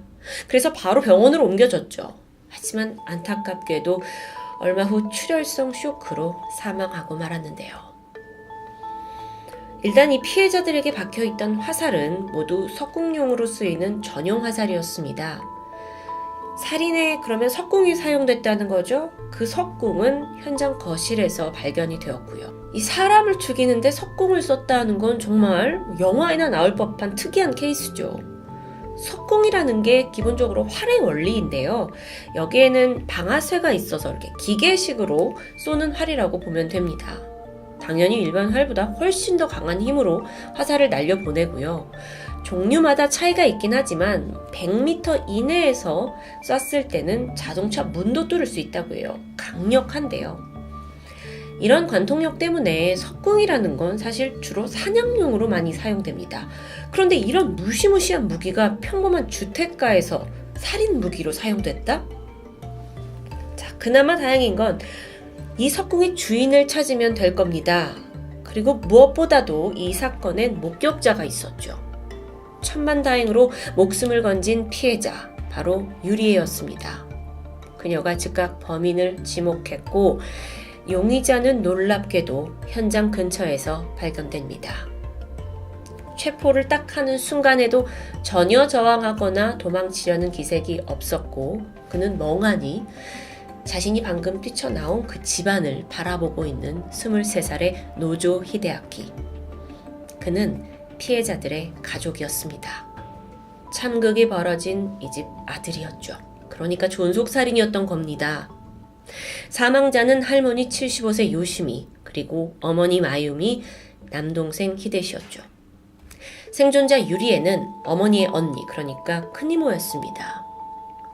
부검 결과를 보니까 할머니와 어머니의 사이는 뇌에 손상을 입은 외상성 거미막하 출혈, 또 동생은 화살로 인해 출혈성 쇼크사로 숨을 거뒀죠. 이 피해자들 모두의 머리에 정확히 화살이 박혀 있었습니다. 그래서 혹시나도 이 히데아키가 실수로 한 발을 쐈는데 이렇게 됐다? 이건 도저히 말이 되지 않는 설명이에요. 살인의 목적이 뚜렷해 보였어요. 그렇게 사건이 알려지고 일본 열도는 노즈 히데아키가 왜 가족을 죽였는지 초미의 관심이 쏠렸습니다. 수사 초반에 그가 대학생이라고 알려졌는데 얼마 후에 무직 상태라고 정정 보도가 돼요. 그 이유를 보니까 원래는 고베에 있는 대학에 다녔는데 학비가 미납이 되면서 재적 상태가 된 게 밝혀집니다. 근데 또 특이하게 노즈 히데아키 본인은 자기가 재적 상태인 걸 몰랐다는 점이었죠. 그리고 여기에는 파고 들어가다 보면 복잡한 가정 환경이 관련이 있습니다. 사실 사건이 일어났던 이 집에 할머니와 두 손주, 그러니까 범인 히데아키와 동생 히데시가 함께 거주하고 있었습니다. 어머니 마유미는 2년 전부터 인근에서 따로 살고 있었죠. 원래는 어머니가 이혼을 한 후에 형제들을 데리고 살고 있었는데 경제적인 문제로 아이들을 친정 어머니한테 맡기고 홀로 이제 나와서 산 것으로 추정됩니다. 그리고 이때 히데아키의 미납 등록금 통지서를 비롯해 모든 재적 통지서가 다 어머니의 주소로 배달이 됐던 겁니다. 그래서 정작 히데아키 본인은 자신의 재적 상태를 알아차리지 못한 것으로 보이죠. 다시 현장으로 돌아와 보면요. 범행에 사용된 이 화살, 이게 쉽게 빼낼 수 없도록 촉에 갈고리가 달린 아주 살상력이 높은 거였어요. 게다가 활 또한 이 현의 폭이 70cm 정도 되는 걸로 30m 떨어진 빈 깡통을 완전히 관통할 수 있는 위력을 가지고 있었고요. 이런 무시무시한 걸 어떻게 손에 넣었을까요? 노즈 히데아키는 체포가 된 후에 범행 일체를 순순히 자백했습니다. 그리고 그렇게 궁금해하던 범행 동기는 가족에게 원한이 있어서 죽였습니다. 다른 집에 살고 있던 큰이모도 죽이려고 불렀습니다. 라면서 너무 덤덤하게 자신의 그 큰 불만을 내비쳤어요. 아니, 저는 쉽게 이해가 되지 않는데요. 조사를 하던 경찰은 죽은 남동생 히데시의 상태에 주목하게 되는데 다른 시신에 모두 화살이 한 발씩 박혀 있던 것에 비해서 남동생에게는 2발의 화살이 박혀 있었죠.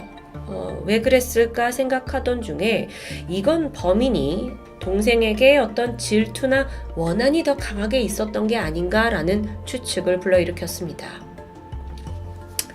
동생, 그는 범인과 1살 차이예요. 근데 어릴 때부터 이 두 사람이 항상 비교를 당했다고 합니다. 가라데 도장을 함께 다녔는데 그 사범에 따르면 초등학교 때부터 워낙 싸움이 많던 형제예요. 물론 형제 간에 연년생인 경우에 싸우면서 크는 게 별다른 일은 아니죠. 하지만 점점 자라면서 형제의 골이 깊어졌습니다.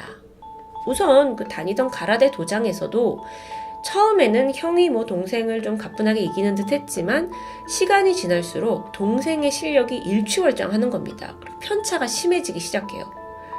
심지어 동생은요, 가라데 대회에 나갈 정도로 아주 뛰어난 실력을 보여줬고요. 그럴수록 형 히데아키는 비교당하고 밀려나게 되죠. 이게 단순히 가라데에서만이 아니었는데 학교 성적, 교우 관계, 또 성격까지도 형제가 너무도 판이하게 달랐습니다. 그리고 그 중에 동생이 더 우호적이었고요. 동생은 어려운 가정환경 속에서도 착실하게 공부도 잘하고 알바를 병행하면서 성장해 가죠. 고등학교 졸업하고는 교토에 있는 건축전문대학교에 진학해서 2급 건축사 자격증, 또 인테리어 플래너 자격증까지 취득을 합니다. 차곡차곡 그렇게 뭔가 꿈을 향해서 나아갔고, 불과 몇 개월 전까지는 꿈에 그리던 대기업 건축회사의 기술직으로 취직한 상태였어요. 이전까지만 해도 학비 벌려고 주유소, 경비회사에서 알바를 계속했는데 사람들은 늘 동생을 싹싹하고 성실한 모습으로 기억했습니다. 그런데 이에 반해서 형 히데아키의 삶은 완전히 달랐어요. 중학교에 입학할 즈음 그 성향이 조금 독특하다는 게 드러나는데 굉장히 은둔형 외톨이, 그러니까 일본어로 히키코모리적인 성향을 다분히 보였던 겁니다. 아시겠지만 이 성향이 단순히 혼자만의 시간을 즐기는 그것과는 조금 차이가 있습니다. 인간관계를 거의 안 하고요. 또 하루의 대부분을 그저 방 안에 틀어박혀서 혼자 생활하는 아주 극한 폐쇄성을 보이기도 하죠. 타인과의 소통 능력도 떨어집니다. 히데아키는 그런 성향으로 자라나면서 중학교 시절 보냈고 고등학교도 순탄치 않았습니다. 그런데 대학에 들어가더니 초반에 동아리 활동도 하고 좀 바뀌는 듯 했죠. 근데 또 얼마 못 가서 방 안에 틀어박히는 겁니다. 동네 주민들은 히데아키를 아주 조용한 청년으로 기억했어요. 그러다가도 종종 물건을 험하게 휘두르면서 화를 내는 모습이 포착이 됐는데 게다가 갑자기 막 애가 수가 뒤틀리면 성격이 난폭해지면서 막 180도 변하는 모습이 있었다라는 증언도 있었죠. 이웃이 먼저 인사를 해도요, 절대 받아주지 않았고요. 늘 고개를 숙인 채 눈을 이렇게 깔고 다녔습니다. 그러니까 동생은 너무 성실하고 모범적인 데 비해 형이 너무 뭔가 음침한 모습 때문에 참 동네 사람들도 다른 형제다라고 평가했다고 해요. 한 지붕 아래 너무도 다른 형제. 동생은 형이 좀 못마땅했던 것 같습니다.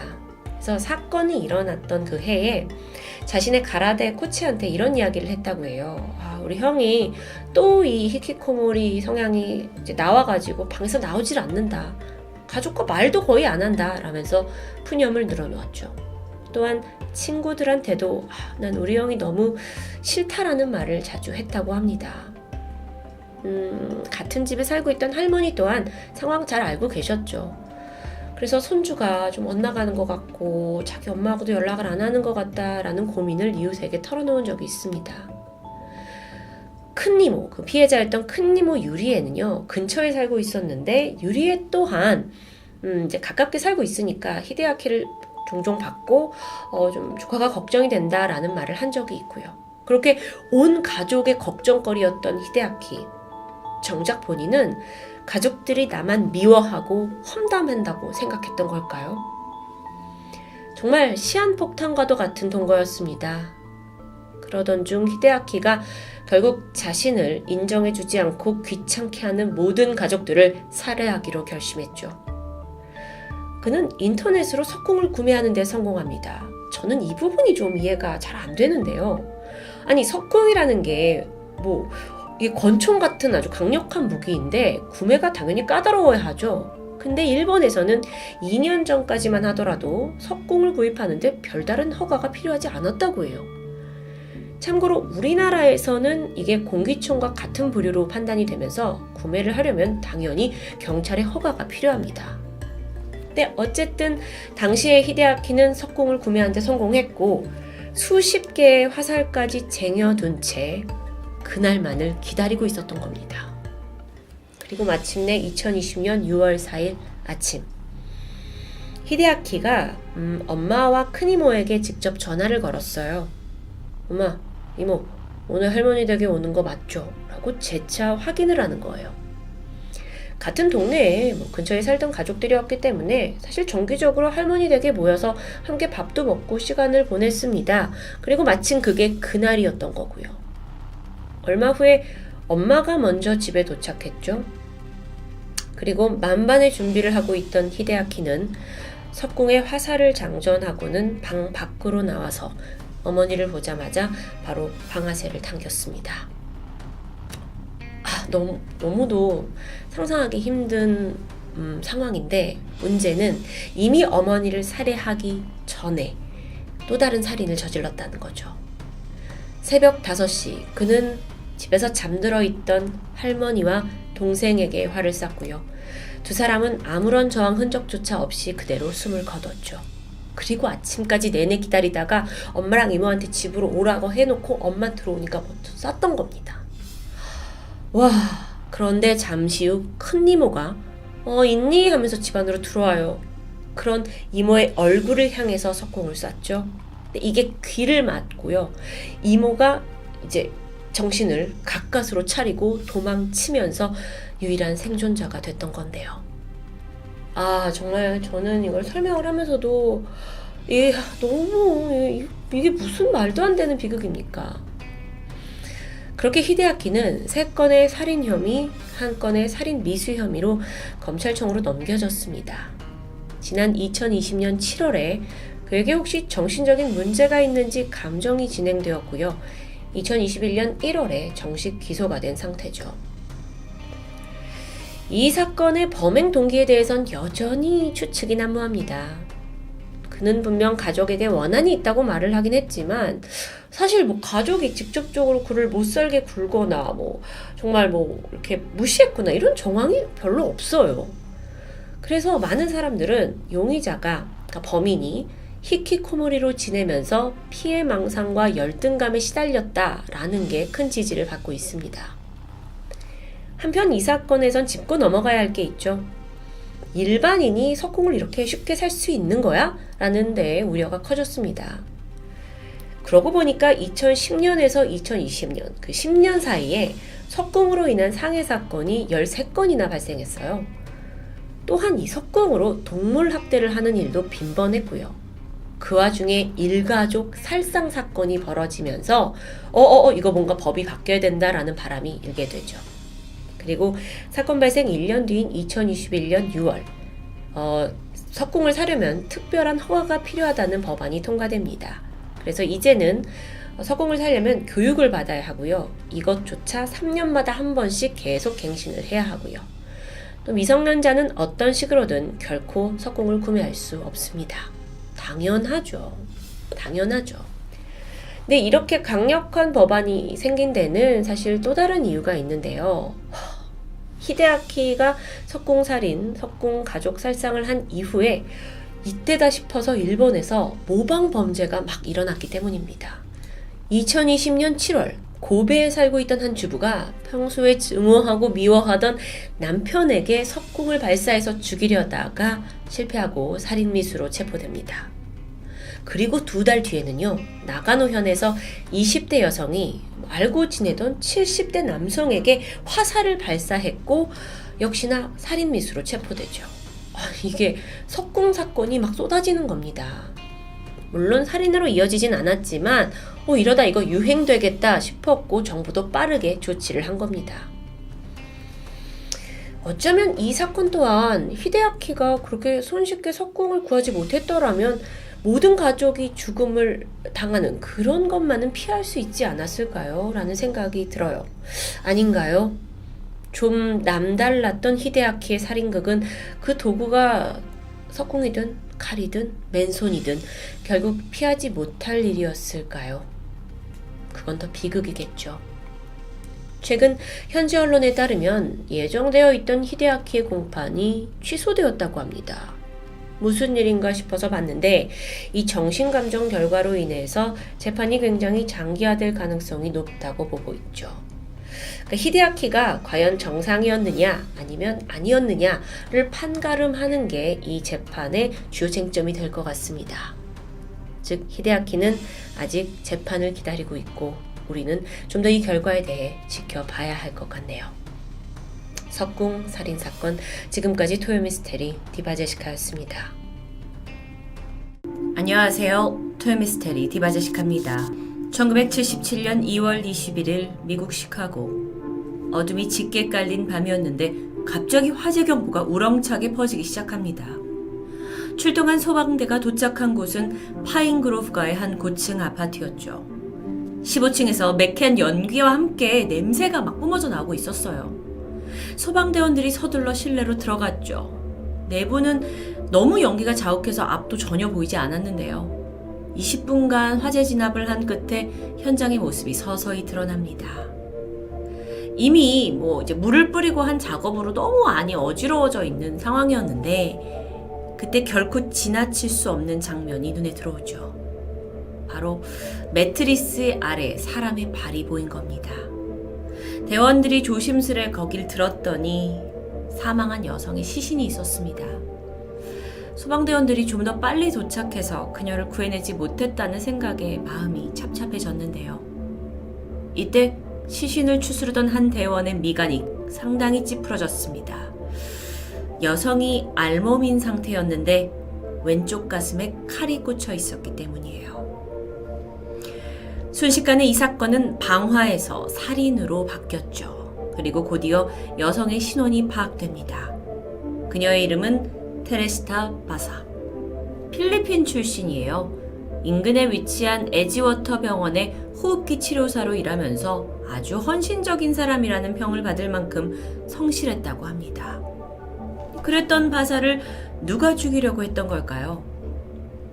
현장을 살펴보던 경찰은 시신 옆으로 옷이 흩어져 있고 사망 당시 그녀가 알몸이었다라는 점을 토대로 강간살인을 짐작합니다. 불이 시작한 지점은 시신을 덮고 있던 매트리스였는데 즉 범인이 범행을 숨기고자 시신 위로 불을 지르고 매트리스를 덮으려고 했던 게 추정됐죠. 그런데 문제는 쉽사리 용의자가 나오지 않는 겁니다. 현장에 지문이나 족적 전혀 없었고요. 건물에 당시에 CCTV가 설치되어 있지 않으니까 출입한 사람이 누군지 알 수 없었죠. 게다가 화재에 진압을 했잖아요. 그러니까 집안이 이미 엉망진창이에요. 누군가가 금품을 가져갔다라는 것조차 알 수가 없는 상황입니다. 그러던 경찰이 더 큰 난관에 봉착합니다. 바사의 시신을 부검해 보니까 사인이 질식사예요. 그러니까 칼이 꽂혀 있었는데 이걸로 죽은 게 아니라 이미 질식사로 사망해 있던 겁니다. 그리고 성폭행의 흔적이 발견되지 않아요. 경찰이 초기에 강간살인이라고 생각을 했고 거기에 초점을 맞췄는데 혼란에 빠지게 되죠.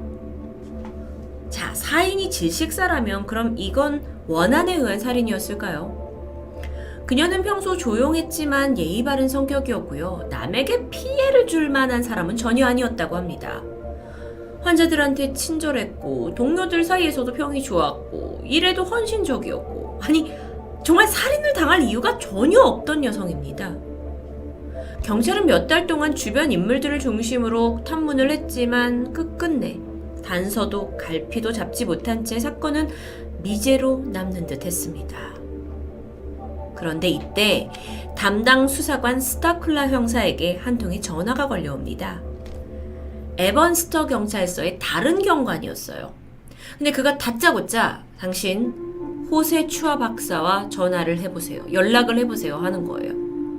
그러면서 호세 추아 박사가 당신이 쫓는 범행의 모든 전말을 알고 있다라고 말합니다.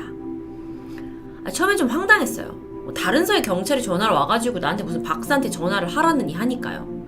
근데 그 당시 수사가 워낙 아무런 진전이 없고 형사들마저 왜 이걸 해결 못하냐 하면서 질타를 받고 있었기 때문에 그냥 속는 셈 치고 호세 추아 박사에게 전화를 하게 되죠. 그리고 아주 믿기 힘든 이야기를 듣게 됩니다. 박사가 조심스럽고 무겁게 입을 뗐어요. 저에겐 아내가 있습니다. 이름은 레미 추아지요. 얼마 전 그녀에게 죽은 테레시타 바사의 영혼이 들어왔었습니다. 그리고 나는 그때 이 사건의 모든 전말을 전해 들었고요. 난 범인이 누군지 알고 있습니다. 이게 무슨 말일까요? 시간은 바사의 살인사건이 일어나기 2주 후인 3월로 돌아갑니다. 그녀와 같은 병원에서 근무하고 있던 필리핀 여성 레미 추아. 레미는 바사와 같은 필리핀 출신의 여성이었지만 바사와 그렇게 친한 사이는 아니었습니다. 얼굴은 알지만 워낙 다른 시간대에 근무를 했기 때문에 마주칠 일도 거의 없었죠. 바사가 끔찍하게 죽었다는 소식을 듣고 레미가 놀래고 안타깝긴 했지만 사실 조용히 명복을 빌어주는 것 외에 그녀가 어떤 행동을 취하진 않았죠. 그러던 어느 날입니다. 야간 근무를 하던 중에 너무도 피곤을 해서 잠깐 잠이 들었는데 레미가 순간 머리맡에서 인기척을 느끼고 잠에서 깨어나요. 놀랍게도 눈앞에 사망한 그 테레시타 바사가 서 있는 겁니다. 깨가지고 황급히 밖으로 나가버렸죠. 그리고 숨을 돌리고 나서 내가 미쳤나? 내가 헛걸봤나? 싶었지만 너무도 생생했던 그 모습에 자기 자신도 헷갈리게 됩니다. 다음 날이 됐어요. 또 야간 근무예요. 일에 한참 몰두하고 있었는데 등 뒤에서 느껴지는 섬뜩함이 있어요. 딱 뒤를 봤죠? 그랬더니 평소에 병원에서 근무하던 청소부 앨런이 서 있습니다. 귀신이 아닌 거죠. 하지만 온몸에 힘이 빠져버렸고 결국 그날은 조퇴를 할 수밖에 없었습니다. 그런데 그날 밤부터 레미에겐 이상한 일이 일어나기 시작하죠. 늦은 밤이었어요. 남편과 함께 곤히 자고 있던 레미는 방 안에서 여성의 실루엣 같은 하얀 물체가 지나가는 걸 보게 됩니다. 헛것을 봤나? 하고 눈을 비비고 다시 뜨는 순간 그 존재의 얼굴이 뚜렷하게 보이기 시작했는데 그건 바로 테레시타 바사였죠. 너무도 무서웠는데 더 기억에 남는 건 그 바사가 너무도 슬픈 표정으로 아무 말 없이 레미를 그저 물끄러미 바라보고 있다는 겁니다. 레미는 정신을 잃었어요. 그리고 이후 며칠간 계속해서 바사의 환영을 보게 됩니다. 아무 말도 하지 않고 그냥 애처로운 표정으로 바라만 봐요. 그러던 어느 날부터 바사가 자신의 몸속으로 들어오는 듯한 느낌을 받았죠. 그렇게 정신을 잃습니다. 그리고 깨어나면 아무런 기억이 나지 않아요. 그런데 그러는 사이에 남편은 매일 밤 옆에 자고 있던 아내가 이상한 말을 중얼거리는 걸 이제 보게 됩니다. 그리고 되게 낯선 느낌이 들었죠. 왜냐면 이 말을 중얼거릴 때 이게 그냥 잠꼬대가 아니라 이 말소리가 너무도 아내의 평소 목소리와 달랐기 때문입니다. 그렇게 시간이 지나면서 호세가 오늘 밤에도 막 중얼거리고 있어요. 물었습니다. 당신 누구예요? 그러자 아내가 다른 목소리로 답하길 나는 테레시타 바사야. 난 너무 억울해. 전혀 예상치 못한 대답이었고 너무도 놀라서 잠깐 말을 잃었지만 정신 차리고 다시 물어봤습니다. 내 아내 몸에서 뭐 하는 겁니까? 원하는 게 뭐예요? 이때 말합니다. 도와주세요. 나를 죽인 사람은 병원 청소부로 일하는 앨런이에요. 이후에 아내가 바로 가슴 통증을 느끼면서 잠에서 깨어났어요. 남편은 넋이 나가서 멍해졌죠. 이게 무슨 말도 안 되는 상황이야. 근데 어쩐지 이걸 그냥 넘어가서는 안 될 것 같은 느낌이 들었습니다. 그리고 그날부터 자고 있는 아내 레미를 통해 바사의 영혼과 대화를 계속적으로 시도하죠. 다음날 호세가 물었습니다. 앨런이 당신을 죽였습니까? 네, 앨런이 나를 칼로 찌르고 도망갔어요. 호세는 내가 어떻게 당신을 도울 수 있냐고 물었고 이에 바사 영혼은 경찰에 신고해 주기를 바랬는데요. 생각해보세요. 이 상황을 경찰이 믿을 수 있을까요? 그래서 호세가 생각을 했는데 아무리 그래도 이게 내가 아내와 잠꼬대를 들었는데 이게 걔가 죽였다 이렇게 말할 수 없잖아요. 그래서 다음 날이 됐을 때 다시 호세가 그 영혼에게 말합니다. 정확한 증거가 있어야 한다고. 이때 바사 영혼이 그날의 상황을 정확히 설명하죠. 앨런이 우리 집 TV를 고쳐주겠다고 찾아왔어요. 이후에 칼로 나를 찔렀고 집안에 있는 보석들을 훔쳐서 달아났어요. 호세는 보석을 훔쳐갔다는 증거가 있냐고 물었는데요. 이때 바사가 자신의 사촌 론 소메라와 켄 바사가 그 보석을 본 적이 있다며 사촌의 전화번호를 알려줍니다. 이렇듯 영혼과의 대화에서 수집된 많은 정보들, 이걸 호세가 자세하게 다 기록으로 남겼고요. 이후 담당 수사관 스타클라 형사와 만나서 모든 메모들을 전해주게 되죠. 처음 형사는 굉장히 회의적인 반응을 보였습니다. 그러니까 죽은 영혼하고 얘기하셨다고요? 그렇게 사건 전말을 악용하게 되셨다고요? 전혀 과학적이지 않은 이야기였기 때문에 오히려 형사는 이 호세, 남편 호세가 사건에 연관된 게 아닌가 의심하기도 했죠.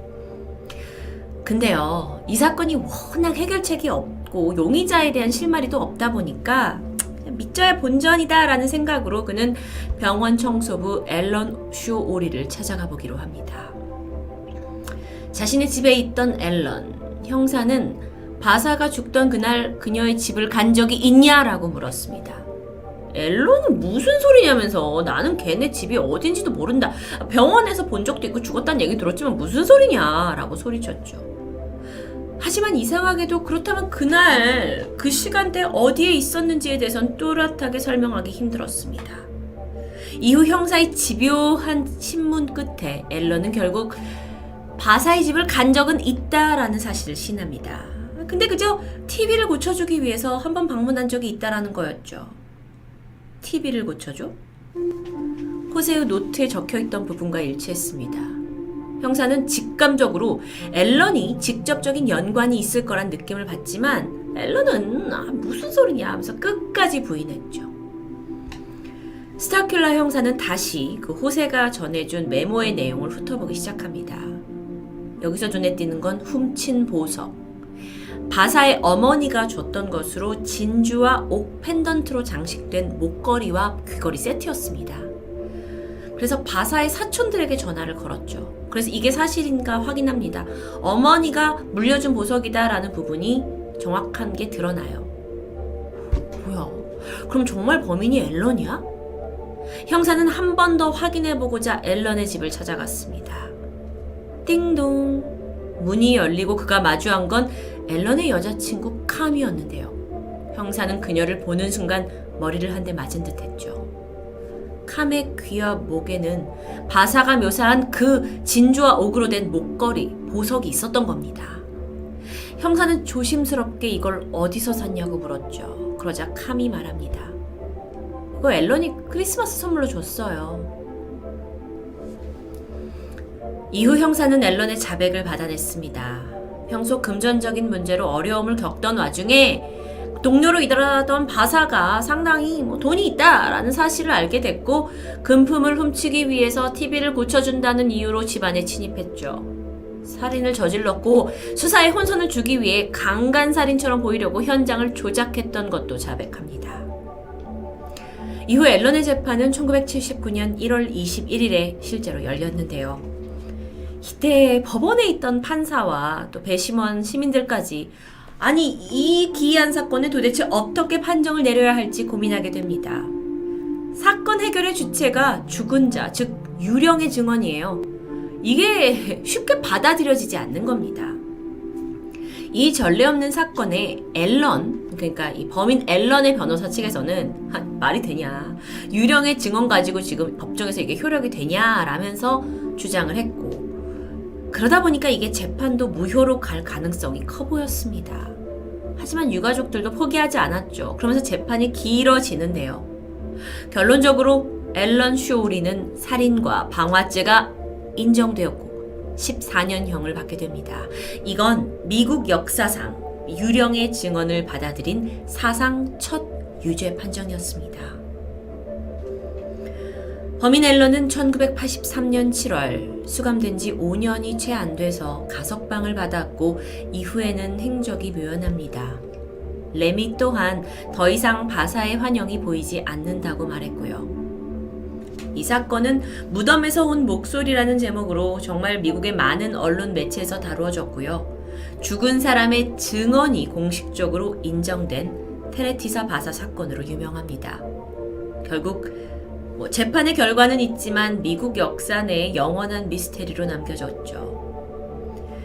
사건을 담당했던 모든 것을 눈으로 체험했던 스타큘라 형사 또한 판결 이후에 어쩌면 정말 내가 모르는 또 하나의 세상이 있을 수 있고 영혼이 존재한다라는 것에 이제는 확신을 갖게 됐다고 합니다. 그렇다면 죽은 바사의 영혼은 이제 어디 있을까요? 그녀는 편히 눈을 감았을까요? 아니면 이제는 행적이 묘연한 앨런을 지금까지도 따라다니고 있는 건 아닐까요? 토요미스테리 디바제시카였습니다.